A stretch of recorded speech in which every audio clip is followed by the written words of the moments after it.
This is TOS Television, your digital first Pan-African news network. I am Adesuwa Osuyi, and this is Africa Now. We'll begin with developments on the Democratic Republic of Congo presidential polls. President Denis Sassou on Sunday morning cast his vote in the country's presidential election. The 77-year-old, who has been in power for 36 years, is running for a fourth term in office. There were 6 other presidential candidates in Sunday's election. The elections witnessed low voter turnout and a huge contrast between the turnout during the electoral campaigns. It is also reported that Congo was cut off from the rest of the world due to an internet shutdown, something reminiscent of the 2016 elections. There was also a heavy presence of security forces on the streets of Brazzaville as voters went to the polls. Poll workers began to count ballots shortly after voting ended at 6 p.m. Meanwhile, it is alleged that independent observers were blocked from monitoring the vote count. Results are expected to be released within 5 days. If none of the candidates secured more than 50% of the votes, a second round will take place 15 days later. Still in Congo, opposition leader and main rival of President Denis Sassou Nguesso, Guy Brice Parfait Kolelas, 60, died of COVID-19 complications in a medical plane en route to France on Sunday. His campaigner manager, Rodrigo Magnada, said. A few hours before the election, the 60-year-old posted a video which showed Kolelas wearing an oxygen mask with a blood pressure cuff, on his arm as he lay in a hospital bed. He told his supporters he was fighting death and urged them to go vote for change and fight for it. Kolelas was unable to hold his final campaign event on Friday after telling some reporters a day earlier that he feared he had malaria. A historic opponent, Kolelas emerged this year as the only real rival of the outgoing President Sassou Nguesso, who is 77 years old. His campaign manager said the deceased was in the lead in many localities, adding that we will continue to count the ballot. And in Nigeria, the country's constitutional court has confirmed Mohamed Bazoum of the ruling PNDS party as winner of a presidential runoff held in February, allowing the ruling party candidate to be sworn into office next month. Bazoum won with 55.66% of the votes, while his challenger Mahamane Ousmane of the RDR Chanchi party received 45.34% of the votes. According to the final results published on Sunday, the statement from the court did not directly respond to Ousmane's allegation that the vote was marred by fraud. The opposition coalition CAP 2021 and its allies had contested the result, alleging fraud. It claimed victory with 50.3% of the vote. Bazoum's inauguration in April 2 will mark the West African country's first transfer of power from one democratically elected leader to another. President Mahamadou Issoufou is stepping down after 2 5-year terms. The new president is a former interior minister and close ally of Issoufou. Still on Niger, but on insecurity matters, at least 40 people are dead from suspected militant attacks in Niger's western Tahoua region on Sunday, hours after the Constitutional Court vandalized or validated the election of Mohamed Bazoum as president. Outgoing President Mahamadou Issoufou, on official Twitter handle, termed the incident barbaric as he sent condolences to the affected communities in Tilia. Everything has been done to ensure that these crimes do not go unpunished, he added in the post. TOS Television guarded that the militants linked to the Islamic State in the Greater Sahara, ISGS, operate in the area. Also, the clashes broke out between Niger soldiers and the attackers in one of the targeted villages after military reinforcements were dispatched to the area. Incoming President Mohamed Bazoum is under pressure to address rising civilian killings perpetrated by militants from the Islamic State, Al-Qaeda Sahel Group, and Nigeria's Boko Haram Group.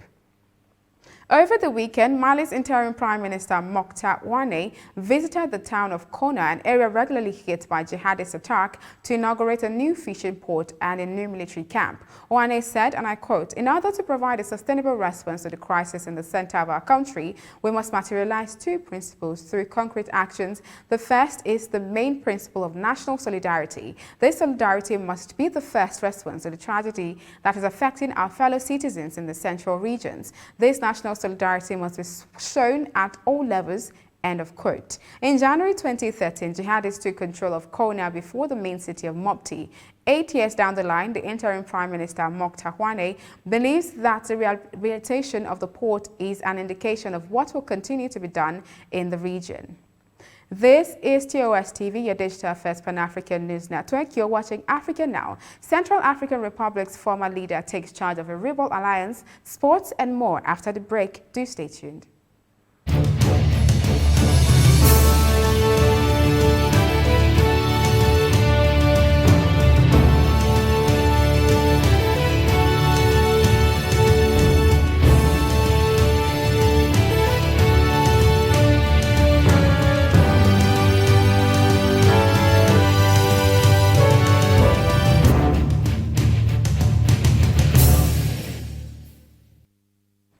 Thank you for staying tuned. Central African Republic former head of state Francois Bozize is now in charge of a rebel alliance trying to oust the president of the country, according to the coalition's spokesman. TOS television gathered Bozize had agreed to lead the rebellion following a request from the Sixth Armed Group. He had earlier denied the accusation that he was behind the rebellion, which began in December.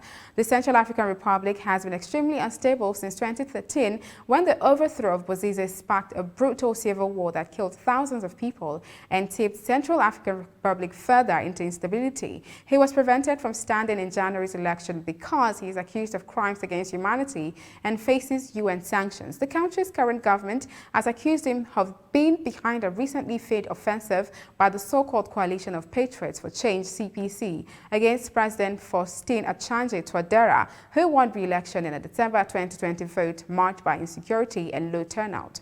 And to health, the African Union Commission Women, Gender and Youth Directorate commended a decision by the High Court of the Republic of Kenya dismissing a case in which a medical doctor had challenged the prohibition of female genital mutilation, arguing that it limited women's choice and rights to uphold their culture.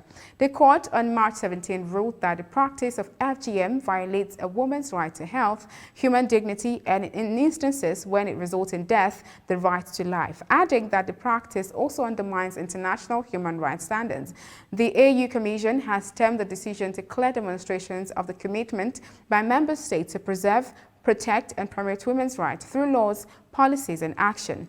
Victoria Maloka, the African Union Commission Acting Director for Women, Gender and Youth, observed that the ruling serves as an enforcement of existing commitment to gender equality, moving from commitments to action. She stated that the ruling is not only a win for Kenya, but for all African women and girls. It is very encouraging and is very much aligned to the AU strategy for gender equality and women's empowerment.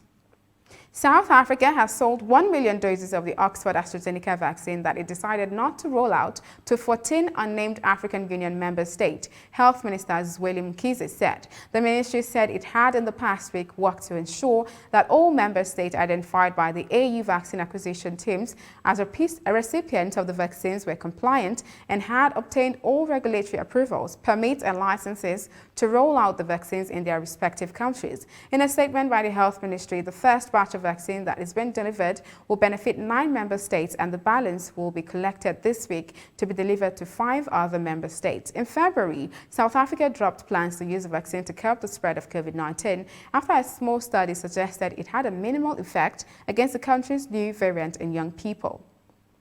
The Ministry of Foreign Affairs Cooperation and Mauritanians Abroad announced that Mauritania and Qatar decided to resume their diplomatic ties. The ministry in a communique said that the Minister of Foreign Affairs Cooperation and Mauritanians Abroad, Ismail Ould Sheikh Ahmed, received a generous invitation from his Qatari counterpart, His Excellency Sheikh Mohammed bin Abdulrahman Al Thani, to visit Qatar. The two ministers stressed the keenness of the Emir of Qatar, President of the Islamic Republic of Mauritania, to preserve the historical and fraternal ties between the two countries and the two brotherly peoples.